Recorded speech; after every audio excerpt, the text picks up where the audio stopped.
Hello बच्चों, let's read the question. The question says, explain in 3 points how Ireland was incorporated into United Kingdom in 1801. Question में हमसे पूछा जा रहा है, हमें 3 ऐसे पॉइंट्स बताने हैं जिसमें हमें ये बताना है कि आयरलैंड किस तरह से यूनाइटेड किंगडम का जो है पार्ट बना 1801 में, किस तरह से उसे इनकॉर्पोरेट किया गया. So let's read about the answer. The answer says formation of United Kingdom of Great Britain. So Ireland जो है it was a country deeply divided between the Catholics and Protestant. Ireland एक ऐसी country थी जो कि deeply divided थी Catholics and Protestant के बीच में. क्रिश्चियंस थे पर वो कैथोलिक एंड प्रोटेस्टेंट दोनों में जो है डिवाइडेड थे. कैथोलिक वो लोग होते हैं जो रोमन चर्च को मानते हैं. प्रोटेस्टेंट वो लोग थे जो प्रॉपरली बाइबल को मानते थे.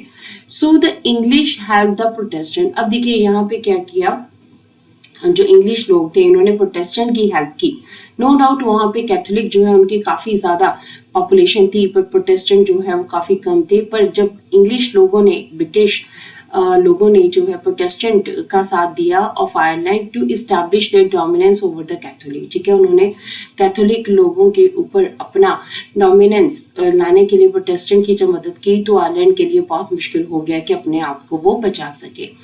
अब ब्रिटिश नेशन जो है वो ऑलरेडी काफ़ी ज़्यादा स्ट्रॉन्ग हो चुका था. ऑलरेडी इन्होंने 1707 में एक्ट ऑफ यूनियन के साथ इन्होंने स्कॉटलैंड को अपने बीच में ज्वाइन कर लिया था. तो इसकी वजह से क्या हुआ था, अब ये काफ़ी स्ट्रॉन्ग थे. अब प्रोटेस्टेंट की हेल्प करके इन्होंने आयरलैंड के एरिया के ऊपर भी अपनी डोमिनेंस जो है इस्टेब्लिश की.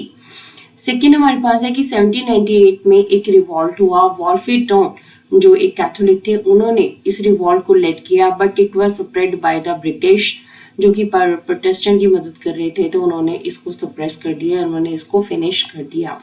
लास्ट पॉइंट की अगर हम बात करें तो 1801 में आयरलैंड जो है it was forcibly incorporated into United kingdom. 1801 में क्या हुआ कि आयरलैंड को ज़बरदस्ती जो है यूनाइटेड किंगडम में पार्टिसिपेटेड कर लिया गया, इसको इनकॉर्पोरेट कर लिया गया. इस तरह से आयरलैंड जो है it became the part of United Kingdom in 1801. तो जब 1801 में ये इसका पार्ट बन गया तो हमारे पास एक प्रॉपर नेशन के रूप में ब्रिटेन जो है सामने आया. Hope so you understood the question as well as the answer. Thank you.